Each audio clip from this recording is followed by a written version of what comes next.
Hello, everybody, and thank you for joining us live on a Thursday night. Today's March 19th, Thursday, 2 days until Major League Soccer Week 5. We have some great plays for you here today. I'm Bob here with Scott, special guest Jeremy Peterman. He's got some bombs today to drop, all plus 200 or higher on his 4 plays. Let's get into the show.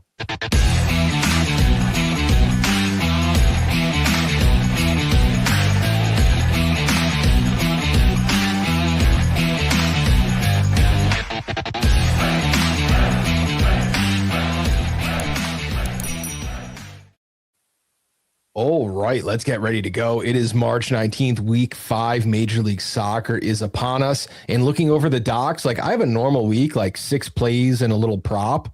Scott's got 15 plays here this week. He thinks he's me sitting over there now. We got Jeremy Peterman dropping these plus 200 on 4 separate plays, a plus 340 being the biggest one. And the funny part, I don't hate any of them. Gentlemen, how you doing tonight? Oh, so good. I am feeling a little bit like you. I just kept seeing stuff that I like, and I was like, oh, yeah, okay. Yeah, okay.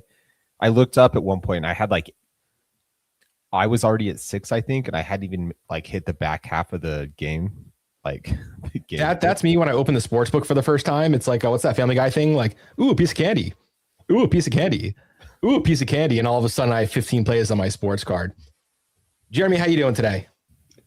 Oh, I am great. I just came from the Moda Center here in Portland, where High Point famously knocked off number 5 seeded Wisconsin Badgers. And before the show, Bob you were talking about how you used to be in the band. Well, I don't know how much the broadcast caught it, but High Point's cowbell was going insane for the majority of this game, and I hope the broadcast was able to pick up some of it because it left me wildly entertained, alongside with obviously a great basketball game too. I think the closest thing we have here is Cowbell Man from the Mets. He started at Shea and now he's at Citi Field, and he just walks around and plays cowbell. People take pictures with him like he's famous. He's not. He just a man with his cowbell. Let's get into some plays for Major League Soccer Week 5. We're going to start with a brief recap. Pretty good week, 8-7, minus 4.43 units as a group. But me and Scott bringing our season total into the positive on the week. That's the good thing. Overall, 33 and 34 on 67 wagers, plus 3.28 units through 4 weeks. Not bad, but not quite the total of plus 1 unit per game that we were going for.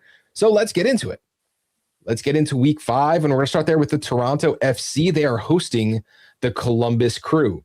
This is going to be a pretty interesting game. Columbus, 2 draws and 2 losses so far this season. Toronto FC, a win, a draw, 2 losses, and one of the teams that I truly don't know what to think about anymore. They got a lot better, and they're starting to actually look good on paper, which is something we haven't said in quite some time for Toronto FC. Taking a look at the odds, Toronto FC is a home favorite against the Columbus Crew, guys. A home favorite, something we haven't seen in probably a couple seasons here. Certainly against the Columbus Crew, how the mighty have fallen. It's a slight edge, plus 150 as home favorites, plus 160 for Columbus Crew as the away team. And we only have one official play here, and it goes to Scott with a prop bet. It is a prop bet, a player prop bet. I'm taking advantage of I think the sportsbook not having enough information on Josh Sargent, but I think that what we got is enough information. And I had a conversation with a couple of friends, shout out Corey and Nick, about what we do here and how it is a game of information. Well, Josh Sargent, in his 20-minute cameo last week, gave us 0.3 expected goals off of 2 shots. One shot on target, the other one a very close range shot blocked. Look, the most important thing is, if you've watched any of his time from England, the opportunities that he got are very similar to the type of stuff that he was scoring on at Norwich, and that bodes really well. Toronto is finding a way to make him comfortable, and that means quicker, adaptation to the team and more likely to hit the ground running. I thought he looked good. I think the underlying stats are enough information to kind of bet on him to start well. So I just have him as an anytime goal scorer in this game. But Columbus's defense is okay, not that great. They did okay to keep Nashville's like second and a half string like offense off the board for a while, but then Nashville brought in all the starters and scored a goal to win the game. I just think Columbus playing against a highly motivated Toronto team that has an injection of good attacking talent, it won't be enough. Georgi Mihailovic is fantastic. He is going to provide service to anyone. He's done it to Daniel Shalhoub, who I thought was a corpse. Apparently he's back and playing ball, doing it quite well. Even Emilio Aritzabal had gotten a lot of opportunity. He kind of lumbered around with the ball more than he actually kicked it. But, I think that's something that they have to grow on. Toronto FC could possibly get a win here at home as a favorite. Hasn't happened in a long time. Sargent, anytime goal, plus 205, the only official play. Moving on now, the Philadelphia Union. They are winless. Actually, they're drawless too. 4 straight losses, while the Chicago Fire are 1-1-2 on the young season. This is a Saturday 4:30 matinee. And looking at the odds, you have a heavy favoritism towards the Philadelphia Union, almost 2-1 on Chicago to win in this one. We do see goals, minus 140 to the over 2.5, but that's not a crazy implied total here. And if you're watching on YouTube or Spotify now with video, you can see all of our odds for each match as we play them, including home, over, and under on the 1.5 goals. We have 2 official plays here, Scott and Jeremy. Why don't we go to Jeremy first? When I was looking at this game, this game really drew me to it because it is a desperation derby in a way. Philadelphia, they have started the league season off terribly, and the Chicago Fire have started the season not so much like terribly in the way Philadelphia has, but certainly below expectations. Now, when I was looking at this, I noticed 2 things. First of all, Philadelphia had to travel to Mexico City this week. They played Club America midweek. That's a lot of hard miles on the legs at altitude. They faded down the stretch in that game. How are they going to be able to start off hot at home with so much miles on their legs, particularly after a really tough midweek game that they were very much in? However, this is the Chicago Fire, and they are due. They are very much due. And no one is due more than Philip Zinkernagel, who has played in all 4 of Chicago's opening games, hasn't even registered a goal or an assist yet.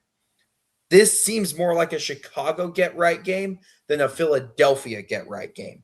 And 210, that's a good number. That's a really good number. And Chicago, if you remember last year, they were a lot better away from home than they were at home. Their one big knock was they weren't able to beat the good teams. However, it's 2026 now. Philadelphia is not a very good team. I'm very keen on the Chicago Fire plus 210 in this. It feels like their get-right game, especially for Philip Zinkernagel. I think Philadelphia is in trouble if they don't fix something. Alado, what's he good for? Getting red cards? The whole team is not playing up to expectations. And I think that, again, last year I said they're going to fail. They didn't. They won the supporter shield. But you just can't sell every player year in and year out, replace them with unknowns, and expect it to work. Scott? Yeah, I can't really say it a lot better than Jeremy just said it. Philadelphia needs to get right, but why is this the week? They put in all the hard labor, all the hard work midweek being yesterday, by the way, Wednesday. They put in all that hard work, all that hard labor, and they got a 1-1 draw. It's their first not loss of the season. I guess that's kind of cool. Chicago, on the other hand, yeah, okay, they've been a little erratic, but I think Chicago is due more to come back up to their level than Philadelphia is. I just have Chicago winning either half. They don't necessarily need to win the whole game. Philadelphia maybe maybe rest some of the starters in the first half, bring them in late, the way that Nashville did. Chicago gets like a, goes 1-0 into halftime or something. That's enough for me. I love it. We don't need any teams to win here. Well, Jeremy does. He's taking Chicago plus 210. Scott is taking Chicago to win either half minus 105. Two fantastic plays. Now, Philadelphia, this is going to be high risk, but they're tired. They haven't been performing. Let's get some cash heading into some of the later games here. The next one, Nashville hosting Orlando City. That's a 6:15. I guess there's 4 early games in this window. So it's going to be at Geodis Park between the 0-2-1 Nashville and the 2-1-0 Orlando. Those numbers are wrong. Got to update the graphic. But I do know our odds are right here. Nashville's a home favorite, minus 170. Orlando City plus 380. We're seeing goals here. Over 2.5 goals, minus 194. It's almost 2-1 that we're seeing it go over 2.5 goals.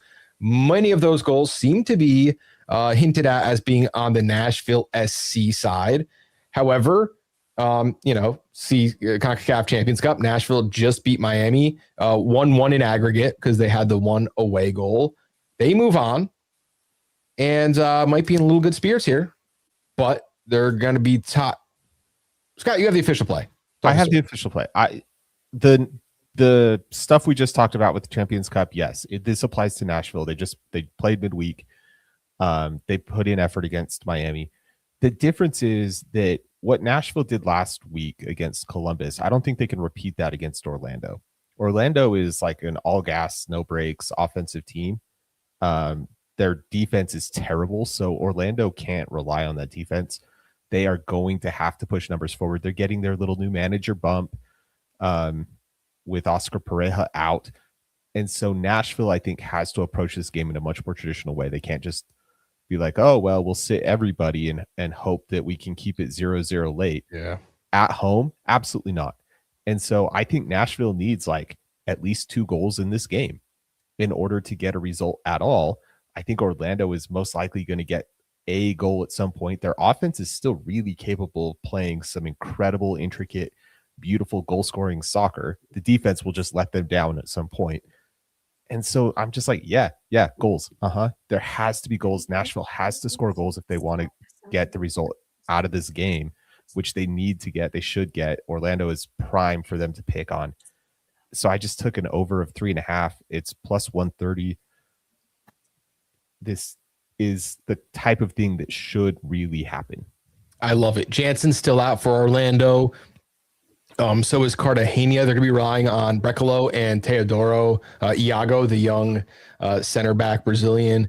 They have, a lot of good attacking wing play. Nashville, they got Lovis and Andy Nahar, who, are on the wrong side of 30. Maybe they're a little winded from the other night. I would like to see either one of these teams cover 3.5 on their own. Like we don't care who wins. Let's just score some goals. I think it's going to be a great high scoring match. Yeah, 2-2, 3-1. I think all very, very, on the right side of likely. In the chat, 1-0 for Nashville. Espinoza will score again. What a player. Espinoza with the lone goal. Jeremy, do you see that as a likelihood? Just Espinoza being the one to get the only goal, or the fact there being only one goal in this game? Because I'm with Scott. Yes. There's going to be a lot of goals. Espinoza should probably bag one, but I think it's more likely that Serge scores multiple than Espinoza scores one, given just how weak Orlando center backs are. Love it. One official play, over 3.5 goals at plus 130 for Nashville. Talking about goals, Atlanta United is hosting DC United in the Battle of Uniteds. This one is going to be one of the first 7:30 games on Saturday. And if you look at what the sportsbook has, Atlanta plus 100 even money odds. Is that how we're playing this? And then the over under 2.5 goals is just about even if you like it either way. Now, I definitely have a lot of opinions on this game. It's one of my best picks and one that I put in my sportsbook article for Hooligan Soccer. Would either of you like to talk about your thoughts for this match first? I have thoughts, but it's kind of related to your pick. So, Jeremy, if you got something. I just have some slight DC United propaganda. I think they're a lot better than a lot of people realize they are. Still, it's interesting that they really haven't been able to get Montano going. Luis Montano, despite his name being spelled Lewis. I like that. Do what you want, Luis. I think more importantly, they've hit on both of their fullback signings that they had to hit on in the offseason. And they've been able to use both of those players to be able to create more chances. Ty Baribo's already found his nose for a goal again in New Jersey. So I think DC has the potential to, I think, end the season more as a fringe playoff team. A win in a game like this would go a long way in doing that. But Atlanta is trying to rediscover their home field advantage. I didn't have a play on this because I don't know whether or not the Atlanta from last week is going to show up again. And that's the entire basis of it. Like, DC will come out and play the same way that they're going to play. But if Atlanta from last week shows up, that Atlanta wins. If Atlanta doesn't show up like they did last week, then DC wins. And if you think it's a 50-50 shot, you should take my play. My official play is Atlanta on the team total over 1.5 at plus 104.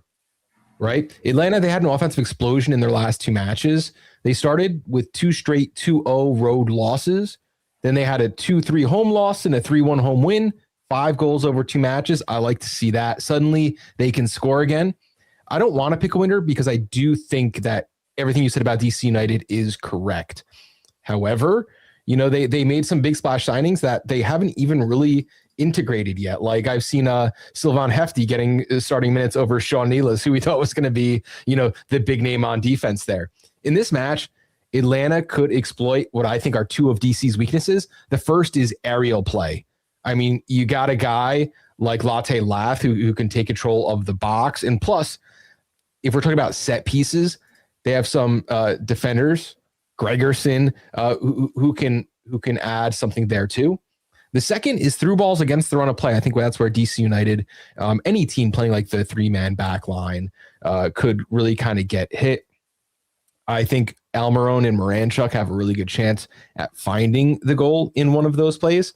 Plus 104 for the home team to win, to score 1.5 goals. I'm looking at seriously, every time a home team is at plus money to score 2, I am taking that as a serious play consideration, and I think this is a really good chance here. DC United doesn't need to be down and out. They don't even need to lose the game for this bet to hit. I do like Atlanta to score twice. Going quick to the chat, put a player scoring a goal and a player scoring a goal or getting an assist. Yeah, so what we do... That's literally coming next. Yeah, we do have some of those coming. We're not picking a goal scorer and a goal or assist player for each match because these are plays we actually make. Everything that I give you is something I bet my own money on. And that's why I don't get too crazy with some stuff. We're going to get weird in just a second. You guys are going to get weird? Hold on. I'll talk to that point though about this game real quick, because one of the things that I might not look at is like a team like Atlanta. The goals right now have been coming from kind of different places. You want Latte Loth to be your regular goal scorer. You're looking for, like, when I picked goal and assist players, I'm looking at like Georgi Mihailovic because he's kind of the centerpiece of what Toronto do. He leads in a lot of other underlying stats, and so he's the most likely to be a contributor. If you look at like Latte Loth at some of the recent games, he's being really wasteful on chances, right? Crosses and stuff like that he should absolutely get on the end of. He's kind of not the assist sometimes, right? But it's not as reliable. So when we're looking at this, like, I'm not being like, is he going to get the assist today, or is it going to be one of like 5 other people? Those picks, I think, like, I try and target them more to players who are more reliably at the centerpiece of what they are doing. In this Atlanta DC game, like, the thing that concerns me is DC's only giving up a goal a game right now. And most of those teams, not great offenses. That's one of the reasons I kind of steered clear. Atlanta having a bit of an explosion offensively, but against a poor Philadelphia team, and then having to catch up after being down 3-1 against RSL. So there's some considerations there that I didn't like. And then, yeah, if I'm looking at anybody on this Atlanta team, it has to be Miggy. But like, if the odds aren't good enough, then you're not getting any value. Absolutely. And here's the thing. We try to find the strengths and the weaknesses of each team. For example, New York Red Bull are terrible against fantastic number 10s. Let's talk about the next matchup. It's Charlotte FC against the New York Red Bulls. Charlotte 1-2-1. Red Bulls 2 wins with a draw and a loss. This one is 7:30, Bank of America Stadium. Charlotte is heavy home favorites, almost 2-1, over 2-1 over Red Bull, who are plus 240. We see a likelihood for over 2.5 goals, although both teams are plus money if you like them to score twice. So it seems like the sportsbook is a little undecided about which way here we should go. There are 2 official plays. Alex and myself. Alex couldn't be here tonight. He's taking Charlotte outright. Jeremy, do you like that play? I do like Charlotte outright because they've been one of the strongest home teams in the league since they became an expansion team. And they've been able to build their home stadium into a pretty good fortress. However, I do wonder where those goals are coming from. Because Pep Biel, I don't think he's been at his best this year. I know he can get better. I'm not entirely sold on Wilfred Zaha this year either. And Toklamati, he was really, really, really hot right after Ajuman got sold. But he's kind of cooled down in recent weeks.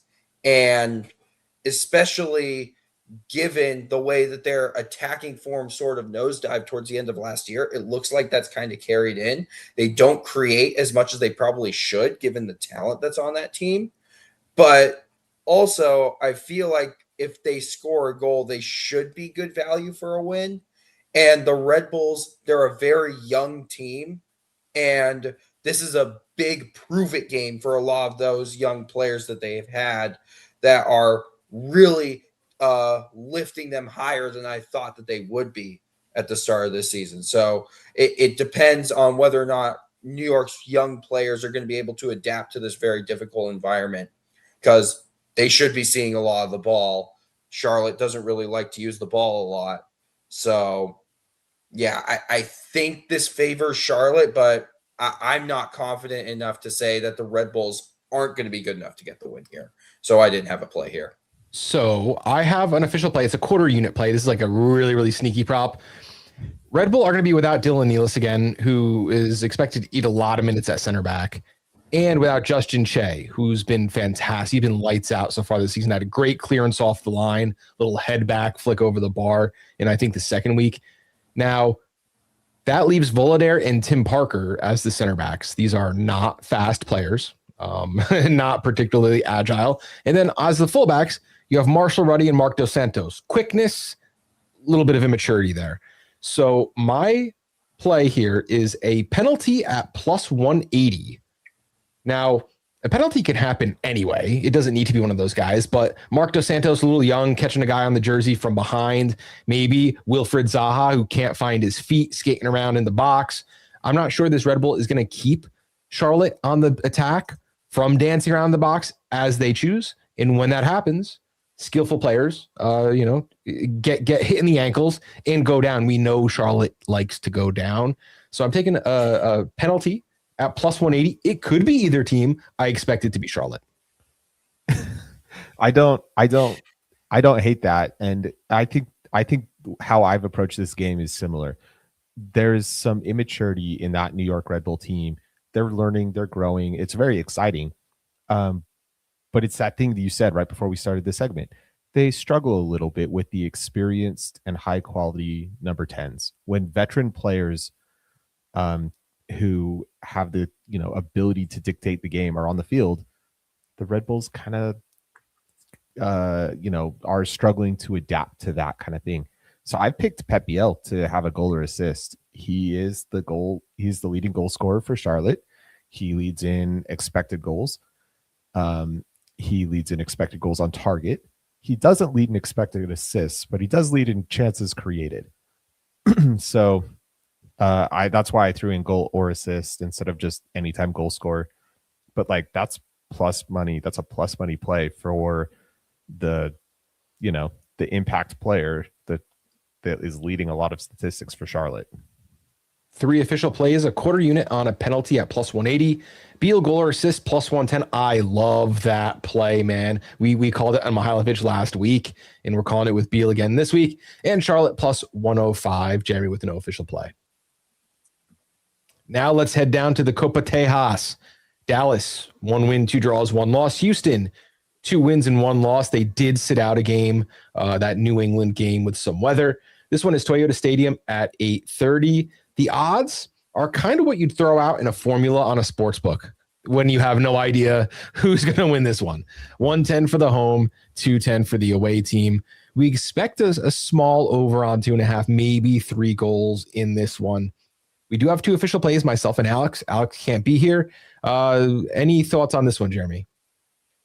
I think we don't know what Houston actually is yet, but I think we're going to learn a lot from them in this game because Dallas so far has proven themselves to be a defined team with a defined identity.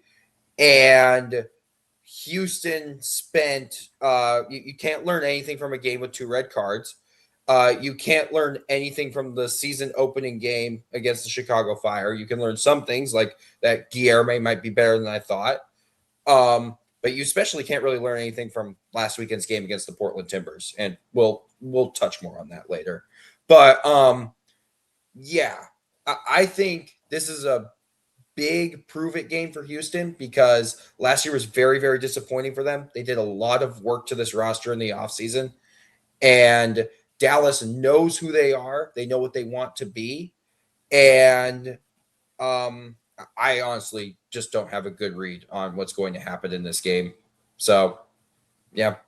Rivalry games are so tough. Like, they could be anything. Mm-hmm. Yeah, I completely agree. Now, my official play, I've been going back and forth between the 2. In fact, in my sheet here, I actually put the wrong one. The official play is going to be FC Dallas. Team total over 1.5 at minus 104. And Alex is going to have Dallas to win at plus 115. Look, Dallas, they're fresh off a 3-3 draw against San Diego. I think they played admirably in that one. Going back to last season, Dallas has scored at least twice in 8 of 11 of their last 11 home games. This season, they've scored 2 or more in 2 of 4 matches, totaling 6 goals in their first 4 games.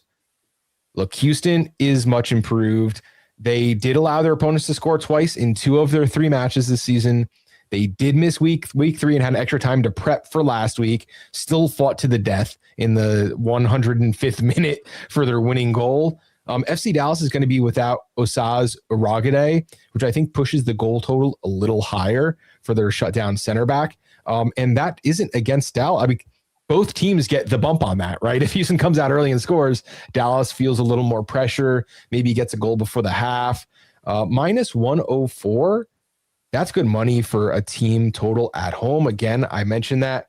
And Alex has FC Dallas at plus 115. The graphic does not have the right official play for me, but it does for Alex. Plus 115 for FC Dallas on the win. I just want to bring up a quick comment here in the chat. Foxy, Pirabusa goal and Dallas is my play. Yeah, I really like this, and I really like, Bob, what you're doing here with the team total for Dallas, because Petr Musa is really, I mean, he's in really good form right now. He's hot, and this Dallas team can and wants to score goals. They do want to push this up. I think they could win a shootout, and so yeah, I kind of like where your head's at, and Foxy, I like where Foxy's head out is here. Absolutely great plays there. Moving on now to a game no one wanted to talk about. Sporting KC hosting the Colorado Rapids. Sporting KC 1-1-2, while the Colorado Rapids have 2 wins and 2 draws on the young season. If you want to look at the odds, Sporting KC is home favorite, but again, we're approaching even. Plus 135 for SKC at home, plus 180 for Colorado Rapids on the road. This one, minus 215 for over 2.5 goals. You need to lay more than 2-1 money to get any kind of return. Home over-under is minus for both sides, and the away is you can get plus 100. So we're not sure who's scoring the goals, but we think there's going to be goals in this one. Scott, you have an official play that I love. This is like the Scott Alexander special. Yeah, a little bit. I also didn't really want to talk about this game. I don't think it'll be like an instant classic. The interesting thing is I think Colorado may be getting worse odds than they deserve because they have 2 road losses in 2 attempts this season. But those are against really good teams. It's Seattle, it's NYCFC. Like, those are not easy places to play. So yeah, you're kind of expected to lose that game. SKC, not a great season. But you know what they are is they're really scrappy. So I can see, yeah, they don't really give up, and they can score some late goals, and they'll score off of weird half chances. So yeah, I see the over. But I'm not making that play. I'm just picking Colorado to win either half. This Colorado team is good. They're on the up and up. They have good offensive pieces. I wouldn't be surprised if they actually win the first half, and then SKC kind of kicks into life and then makes the game really interesting in the second half. I'm not picking a winner. I don't really care about that, but I think Colorado does enough to win one of the halves. I love that play. It's a great way to approach a game if you think there's going to be a value on one side or the other. And they don't need to win. They don't even need to draw. They just need to win one of the 2 halves. In the chat, both teams score. KC is the official play. Matt Wells, great coach, and Colorado is playing so good. I believe that too. I think Colorado is making some strides from where they were last season. One official play, Colorado either half at minus 130. Talking about games no one wants to talk about. St. Louis City, they're hosting the New England Revolution. Revolution had a great weekend, scoring 6 goals, but they had an extra week to prepare for it. We're gonna be fair in that one. Still, they were kind of lights out. I have the only official play, so let's go to Jeremy. Where's your edge here? Kind of like with Houston, I'm very interested to hear and see what New England can do next, because having an off week so early in the season is weird. And you know what that off week led them to do? Put Al-Hassan Yusuf, easily their best defensive midfielder, on the left wing. And somehow it worked. Now, that could also be Cincy maybe not so good, but I'm choosing to believe that Marko Mitrovic is starting to see the vision here. The other question is, how much does Yohan Dame's vision fit what St. Louis is doing? And I've kind of been putting an asterisk next to a couple of these St. Louis results because they haven't gotten their 2 best center backs back, both the Falu and Mbake. Okay. So, yeah, I'm a little concerned for St. Louis, particularly on the goal scoring front, because we can fix Sergio Cordova is something they actually said in this offseason. I don't know what they were thinking, but they were thinking enough to bring him in. They do not score a lot of goals because Dame's system is very, very rigorous. And I don't think they have the best attacking talent either. So they're going up against a really tough system for them to learn and get implemented. And also their talent's just not really delivering right now. I don't have a play here, but I do like the Revolution. My eyes and my eyebrows definitely perk up when I see 6 goals, especially 6 goals delivered from pretty repeatable situations. Yeah. I mean, Brian Ceballos isn't going to score a brace every single week, but Langoni could get 3 assists. Yeah, Langoni could. I don't know that the Revolution will be as dominant on the wings as they were against Cincinnati.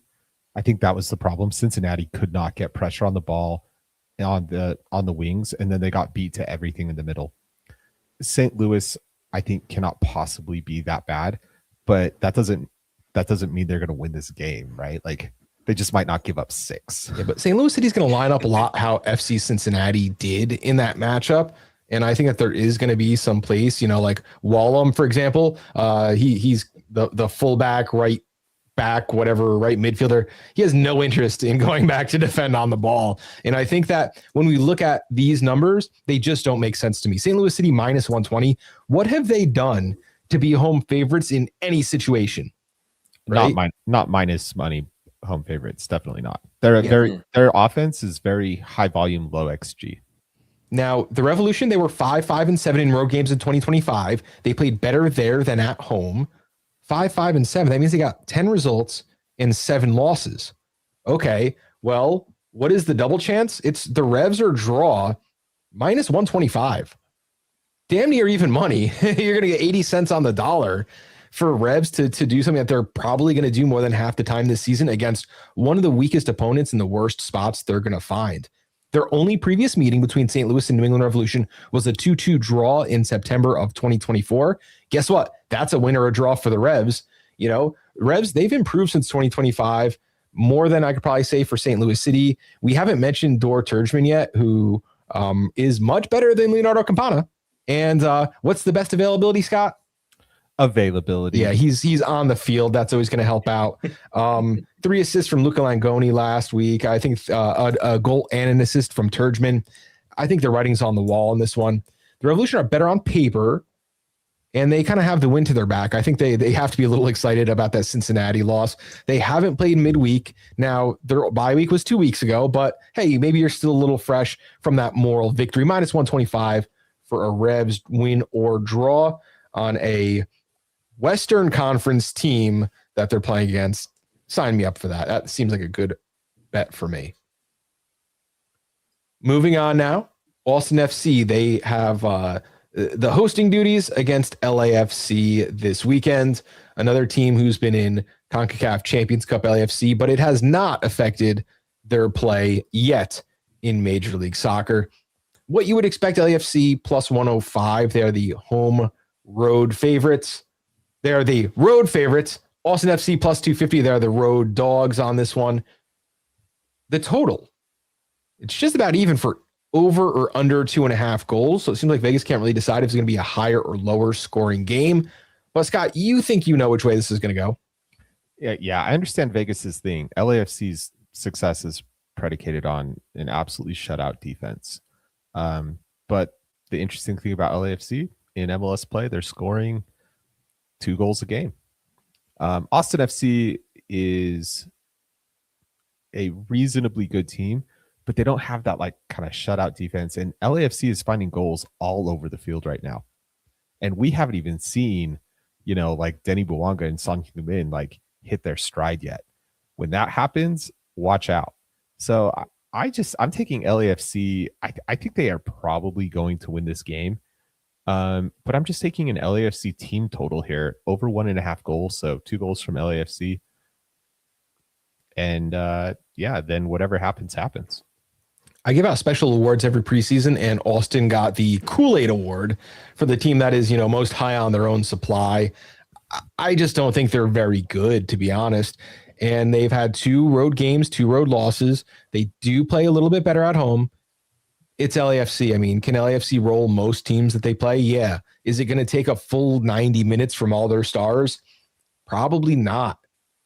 Now, Jeremy, you probably watch, being a West Coast guy, a little more Austin than we do. What's your thought here?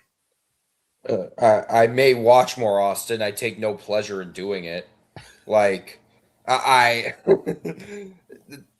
here's one quick LAFC stat, because I don't want to talk about Austin for this. They've scored their last 5 goals from outside the box. And Austin is going to collapse into the most nasty, annoying low block you've ever seen. They're basically going to say, please, Brad, save all of these shots. We're going to try and block as many of them as we can.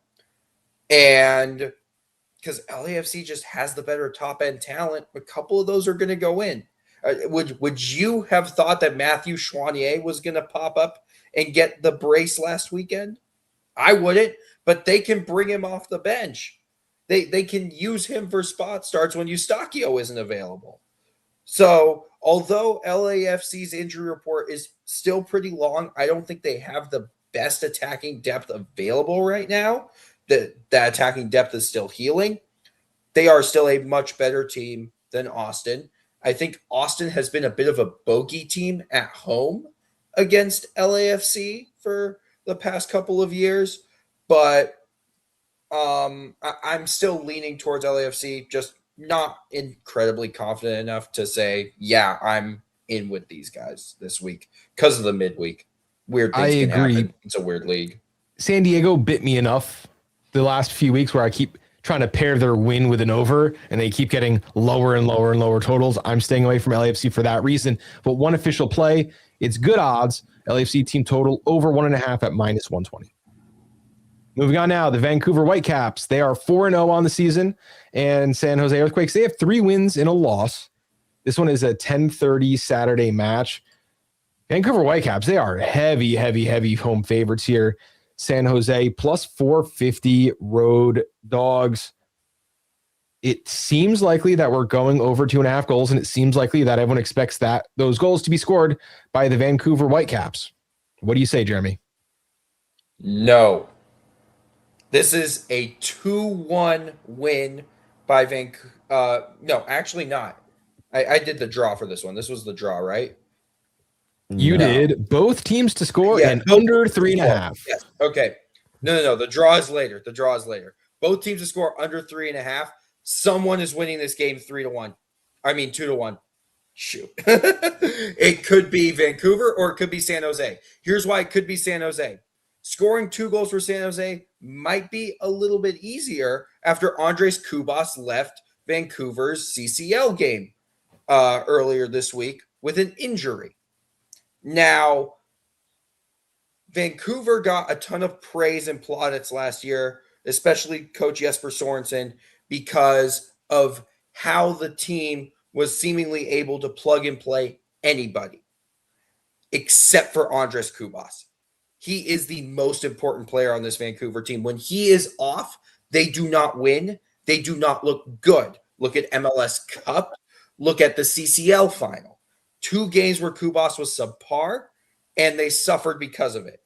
If he's not good to go in this game, San Jose can score 2 goals. I don't think they have more than 2 goals in them, and Vancouver always has a goal in themselves. So I can very easily see both teams scoring and someone winning this game 2-1. It's going to be cagey. They're both very good defensively, but they both have enough quality to reach that 2-goal plateau. You're looking at quality of Vancouver versus San Jose, who has the best head coach in Major League Soccer. I really think Bruce Arena's turned this team around.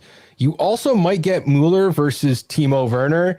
I know we were pumping it up last week that Mueller was going to play against his old teammate from Minnesota, the Colombian. You're going to help me out. James Rodriguez. James Rodriguez, thank you. Vancouver, they have 3 defenders on the injury report: Blackman, Haldwoni, and Vasilinovic, all questionable for this match, as is Sam Adekube. Right now, their projected back line on RotoWire is going to be Tate Johnson, Ralph Priso, Matt Labordo, and Eddie Ocampo. That does not inspire confidence. All 4 of those also played against Seattle midweek. Keep that in mind. The thing that I will say in defense of Jeremy's pick here, San Jose has only given up 1 goal on the season. Vancouver has only given up 1 goal on the season. So the defenses for both of these teams have been good. And Vancouver, okay, they've scored 14 goals already, but I think some of that is they took advantage of the Timbers a bit. And then they just ran riot over Minnesota. 6 of those are just Minnesota all by themselves. Salt Lake got a 1-0 loss in Vancouver. And I think that San Jose is sort of capable of that. The thing that I worry about, Jeremy, is San Jose's ability to get one in the net. Because if it's not coming from Timo Werner, if he's not scoring it or putting out a pretty classy assist, I don't know that San Jose is necessarily going to do it. Bo LaRue, lock it in. Securus if Kubas is out. Keep in mind, Securus is the player, yeah. He is a baller for sure. Yeah, so much of this is just predicated on Kubas being out or being unable to fully play the full 90 or be slightly hobbled. You don't leave a must-win, like a very heavy pressure CCL game against a rival before halftime if there isn't something like seriously bothering him. Excellent. Love it.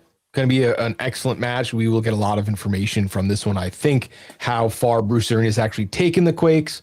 Vancouver, if they can keep the run going. They did run out of gas last season about halfway through the season.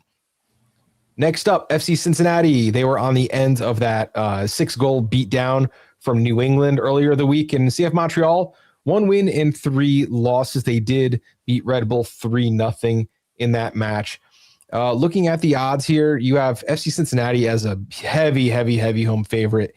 CF Montreal, if you like them, you got to bet them. They're a huge plus 360 here. I'm the only official play. Scott, what are your thoughts here? Avoid this game with prejudice. That was my thought with this game. What is Cincinnati? Who are Cincinnati?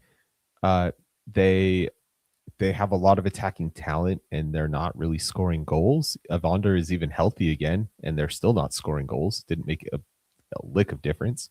The defense is not nearly as strong as it used to be, and that was a big part of Cincy's identity. They've lost a lot of that. Montreal, on the other hand, they kind of don't have the talent. They keep being, reasonably competitive in games, but it's like, how long does that last until there's enough tape that teams have figured out how they're managing to do it? Because coaches aren't fools and they will study the tape and be like, oh, it's this way, and they'll just shut that down. So I feel like Montreal has a shelf life. So for this one, I was like, I don't know. If I had to guess, like, Cincinnati's the more talented team, but Montreal's in better form. Now, Montreal had a great game against the New York Red Bull, but here's what happened. They got a penalty kick early, and that's it. Red Bull couldn't score on the low block that they put out. There were multiple opportunities. There was like a handball in the box that should have been called, Julian Hall penalty in the box that should have been called. That should have been a different game, and that would have looked different. But played the low block, kept Red Bull out of the net, found a few opportune counterattacks in that match. I think we're going to see that low block a little earlier. I don't think FC Cincinnati is going to be gotten by them. But on the Cincinnati side of the ball, Evander's been underperforming so far, and Valenzuela's got a red card in this one, right? If you look at how the goals were scored, Montreal, they scored just 4 goals this season. 3 were in the same match. Cincinnati scored 3 times this season, twice in their 2-0 win over Atlanta. I think this is a low-scoring game between 2 offenses who struggled so far this season and 2 defenses who still remember how to shut each other down. So my official play here is under 2.5 goals at plus 128. According to my model, we have a 10.2% advantage on the sportsbook's implied probability. The maths, this passes the eye test for me. I think this is going to be a slog. Under 2.5 plus 128, the one official play. Moving now, let's check out NYCFC. They're hosting Inter Miami in what kind of broke all the sports models here. This one is going to be Sunday at 1 p.m. NYCFC, they are huge home favorites, plus 120. Inter Miami, plus 190. We see a lot of goals. The over-under 2.5 is almost 2-1 that it goes to that number 3 or higher. We have 3 official plays, Bob, Scott, and Alex. Scott, why don't you take your call first? Very simply, I agree with the sportsbook. I think there's going to be a lot of goals in here. NYCFC in their 2 home games has had 9 goals, 8 goals scored, 1 conceded. They have found offensive explosion. Inter Miami, on the other hand, we know what kind of offensive quality that team has. And, we have sayings about betting Inter Miami when they are plus money to like do things that Inter Miami does, like score goals. So I've taken it over. It's not the 2.5 that is a minus number. It's over 3.5, which is plus 135. Yeah, I think there's 4 goals in this, fairly, not easily, but on the right side of that. Now let's say we take away the draw option and just take both teams on the draw no bet. Inter Miami is still plus 120. Okay, if Inter Miami is plus 120 on a draw no bet, We bet Inter Miami. I don't care how bad they look. They can turn it on. They have more skilled players than just about any other team in this league. Miami had 2 wins and a draw against NYCFC last season with an 11-goal-3 aggregate. Miami's good at plus money. The plus 90 could be a touch greedy. This is a little tiny stadium there. It's a huge home field advantage for NYCFC, but who likes dribbling in tight spaces more than Lionel Messi? Who likes threading a ball more than Rodrigo de Paul? Who loves, flopping in the box more than Bertarami? I don't know. I haven't seen him really do much because I've just watched him this season. He just hasn't done much. But you get the point here. Inter Miami plus 120 is my official play on the draw. No bet. Scott has over 3.5 goals at plus 135, and Alex has Miami on the double chance and both teams to score at plus 118. 3 great ways to attack this game. Jeremy, if you had a gun to your head, which one of these would you take? There's something about New York City that's not really sitting right with me this year. And Scott, I know you brought up how dominant they've been at home. But let's go back to the most dominant home win that they had, which was a 5-0 win over Orlando, where they scored 5 goals after Maxime Crepeau had what minute was it? 18th minute red card. Yeah. Now, very early red card. By the way, in that game, of those 5 goals, those came from only 5 shots on target. They've been vastly overperforming their expected goals this year, particularly at home.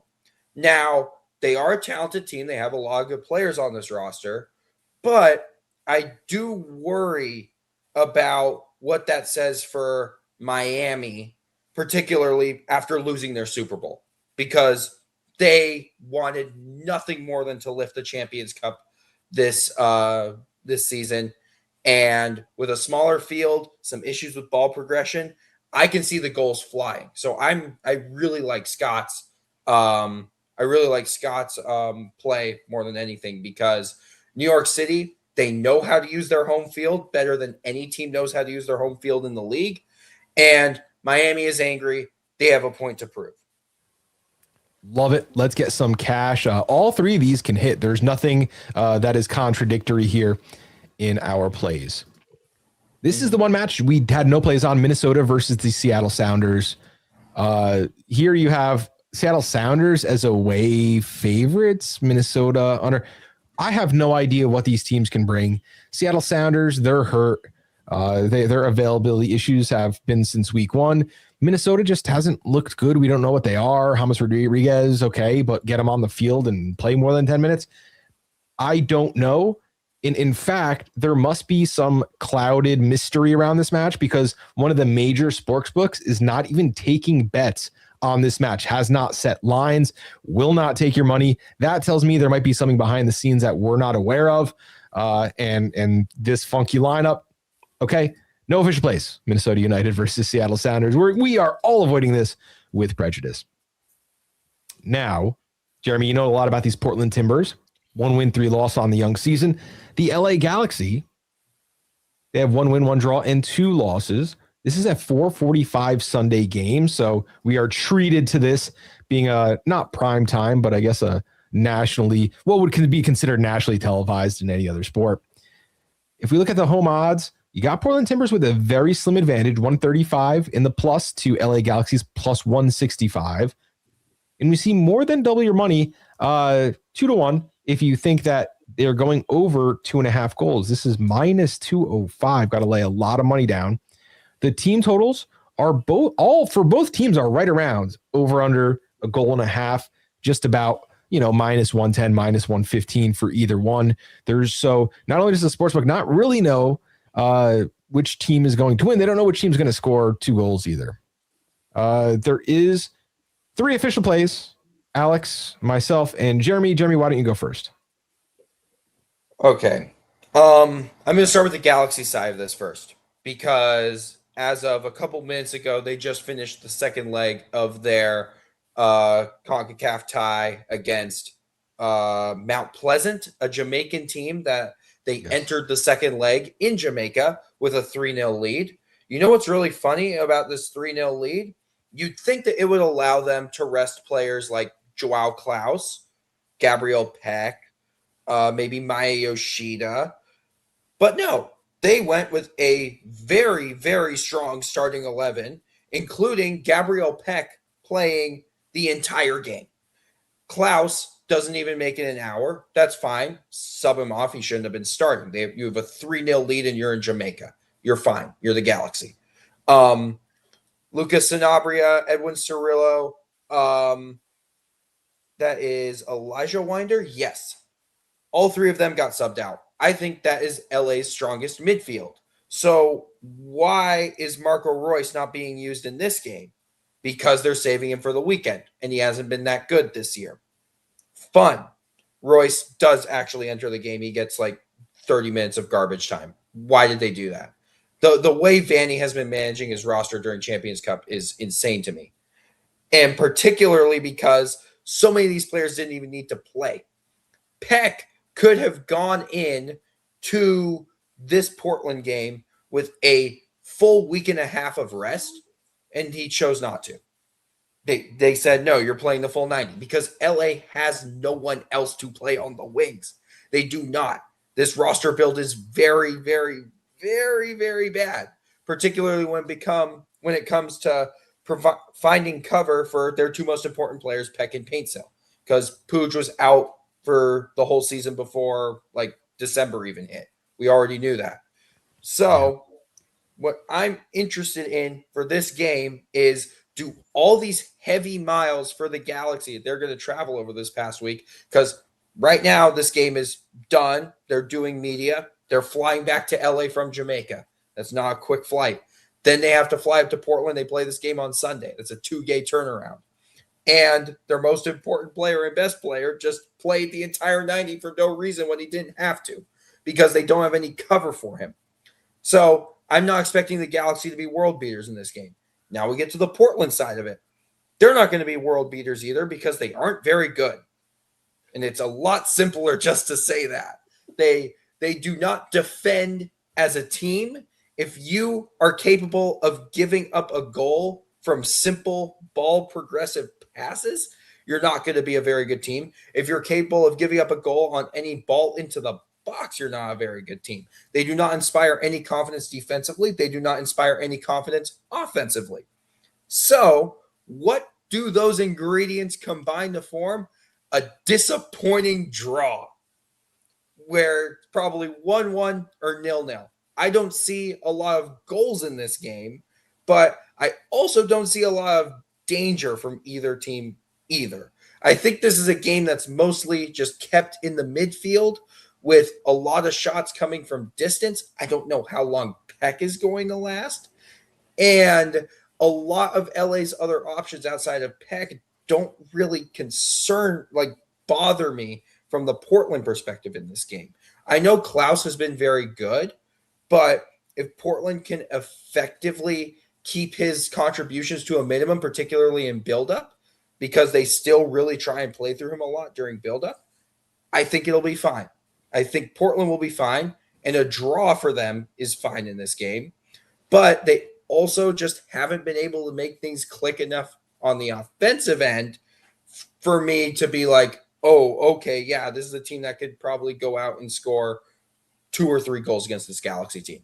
A not very good Galaxy team defensively. So this just seems like it has disappointing draw written all over it. I love betting draws because it gives me something to be happy about when neither team is happy about it. Yeah. I'll take that. First of all, I'll answer your question about CONCACAF Champions Cup. Why did they start a starting lineup when they were up 3-0? Well, they won 3-0, so now they won 6-0 on aggregate. And I'll tell you why. Because Greg Vanny's seat is scalding right now, and he knows that as long as he's in a tournament, I think that his job is going to be safe for now. So I think that he went into that with prejudice, knowing my team could give up 3 to a really bad side, and that leads me to take Portland. I'm taking Portland on the double chance and over 2.5 goals at plus 121. I think, Peck is the guy. Paintstill's out injured. Peck is going to be facing Forey, who's back. I think he was suspended. Was that a red card suspension? Yeah, he missed the Vancouver game. He was back last weekend. He'll be back for this one too. Yeah, not a great team. They have some holes, but I think what I've seen from Velde, what I've seen from Anthony over the last season, I just think they're going to have enough. I could see the over coming out here and Portland winning or drawing. It's a plus number, plus 120. Alex is taking Portland at plus 125. For all those reasons, LA Galaxy is not good. They don't have depth. In fact, on my official depth chart, I have for LA Galaxy, on the left side, Joseph Paintstill, no one behind him. On the right side, Gabriel Peck, no one behind him. And in that number 10, where you'd expect Ricky Puig to be, you got Eric Tommy, Marco Royce. Okay. You're right. It's a bad roster build. They have a lot of players on who play center back who, you're going to sit two league starting in any other team center backs. If you go Glesnes or Garces, then you have Hacken Yoshida. If you have Hacken, there's just so many parts here for LA Galaxy. They did know their defense was bad. They did address that. I will give them credit. I think this team is going to be a little better throughout the course of the season, but you're right. Vanny's going too much into CONCACAF Champions Cup tournament. They have a very little chance of winning, just to keep his own seat from burning out from underneath him. Scott, you've been sitting for 10 minutes there staring at the clock. No, it's all good. I broadly agree. I think the Galaxy very much showing where their priorities lie. They need to stay in a competition. I don't think they're serious contenders in Major League Soccer. But in CONCACAF, it's a tournament. You could get hot. Who knows? Look, this is a tough one. I think the Galaxy will be a bit gassed. I don't think they can really get into a big track meet with Portland. Portland, on the other hand, conceding goals left, right, and center. They have yet to concede less than 2 goals in any game. Of course, now that I've said that, this will be the game. These two teams go 0-0. But if I'm breaking this down somewhere, I'm like, okay, what is likely to happen? Portland are likely to give up something at some point, whether they win or lose this game. They could easily go 3-2 because that's what they do. If the Galaxy score, who's going to score? Joao Klaus. He did get subbed off. He didn't play the full 90 midweek. He is a very hardworking, industrious guy. He's a really good player to take advantage of weird half opportunities, and he's plus 180 as an anytime goal scorer. So if I was dicing it, it would be that one. But for this one, for all the reasons you guys said, I was kind of like, I don't think I want to touch this one. One last match for MLS Week 5. That's San Diego FC. They're hosting Real Salt Lake. Off to some good starts for both teams here. San Diego with 3 wins and a draw. RSL with 3 wins and a loss. This one's going to be going down at Snapdragon Stadium. San Diego FC, they are heavy home favorites. RSL plus 350 if you like them to win. It looks like the goal total is going to be over, but RSL plus 350 would win. Plus 200 to score a goal and a half. If they put 2 in the back of the net, you get another great odds play there. Scott, you are the RSL guy here. You make no play, and you do that with prejudice each and every week against your own team. Yeah, absolutely. I think San Diego has earned the right to be the home favorites in this. I'm going to look, history means nothing in this. The last year's results, trading 3-1 road wins, means nothing to this game. I don't think RSL's plus 350 is totally accurate. I think RSL has played better than that this year. They have been very well kind of constructed with their tactics and their system, and they're getting the best out of their players, and they just got healthier. Diego Luna is back. He is available. He played. He is actually pretty fit. Victor Olatunji is back and able to play. Probably not 90 minutes fit, but still. I think the thing is that I still favor San Diego because San Diego's ability to bring runners out of the midfield is a thing that RSL's system is specifically weak against. That's the concern for me if you wanted to make a pro RSL play. I think Jeppe Tverskov and it's escaping me, but Valakari, Ingvarsson. Valakari is the guy. Those 2 guys especially, I think, are going to be very influential in both dictating the game from the midfield, but also crashing the box. and creating goal scoring opportunities. Anders Dreyer too likes to float around, and if he's making late runs into the box, that's going to be something that the RSL backline's really going to struggle with. They only have the 2 center midfielders, and the other 2 midfielders are actually wing backs. So those guys are going to be wide. They're not going to be a lot of help in the middle of the field. So that's the trap that I see for RSL. But RSL are fighters, man. So I see this game being, a fairly close contest for big chunks of it. So Jeremy, now that Scott's soliloquy is over, tell us what your pick is. RSL money line. Plus 350. The graph's going to say plus 340. This line's been all over the place all week. This is why. I've made a big note of targeting teams that played in CONCACAF midweek and the various weaknesses they might have shown. San Diego got steamrolled by Toluca 4-0 in a game where they offered absolutely zero threat with a very strong starting lineup. And a lot of those players playing the full 90 at the highest altitude stadium in Mexico, if I remember correctly. Yeah, it's high there. Here's the final score of this fixture last year. RSL won 3-1 in San Diego because I don't believe that San Diego is a particularly elite home team. And this is what I think has kept them from really reaching the upper echelon. Sure, they can kill you at home, but in their biggest home games and the highest profile ones, I keep going back to that Western Conference final against Vancouver last year, where Vancouver basically punched them in the mouth immediately and dared them to get back up. They were unable to get back up. RSL could do that. I'm really high on Diego Luna's return. I think RSL is a better team, like Scott said, than specifically the books are giving them credit for. This just seems like an RSL spoiler that's going to catch San Diego at the end of a bad week. It's not going to say that San Diego's a bad team, for sure. They are absolutely not a bad team, but RSL caught them at a pretty bad time, and I'm interested to see what RSL can do because this is their first real proving test that, yes, we are a good team again. Last year, they weren't a very good team. In 2024, I still remember that RSL team. Fantastic. Absolutely fantastic. Pablo Mastroeni can build a good RSL team, and I think he's done it again. But they have to prove themselves against really good competition. And they're catching really good competition. RSL at plus 340, one official play. Let's take a look at our picks from the week. Scott, what's your favorite play on the board? Oh man, it's a tough one. I think there's a lot of good ones here, but I think I'm going to go with Pep Biel goal or assist against the baby Red Bulls. That I think is one that it ticks the savvy box for me.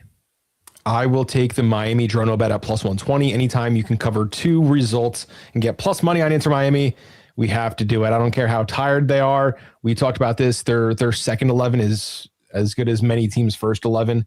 So I really like what they're going to provide. Jeremy, your favorite play of the week? I just love the Vancouver San Jose one so much because I was like, I could see how this game plays out, and both teams to score in the under. Sure, it's 2 things. It's not the best number for it, but we're here to win, aren't we? And if you play that, you're going to win. Love it. Okay, that concludes our game. If any of you are watching live, go turn on the Tigres Cincinnati game. 2 goals for Tigres 11 minutes in. So Cincinnati, their 3-0 lead just dropped to 3-2 in the first 11 minutes of the match. We have soccer, and it couldn't happen to a better side than FC Cincinnati. Loving that. No, it couldn't. Oh, your social media is going to be a disaster after this. Let's go. They're going to score like a goal in the 95th minute. Look, see, we told you we won. We'll see, guys. Let's go watch some soccer. Have a great weekend. Good luck on your bets, and thank you for joining us here on the Designated Pundits.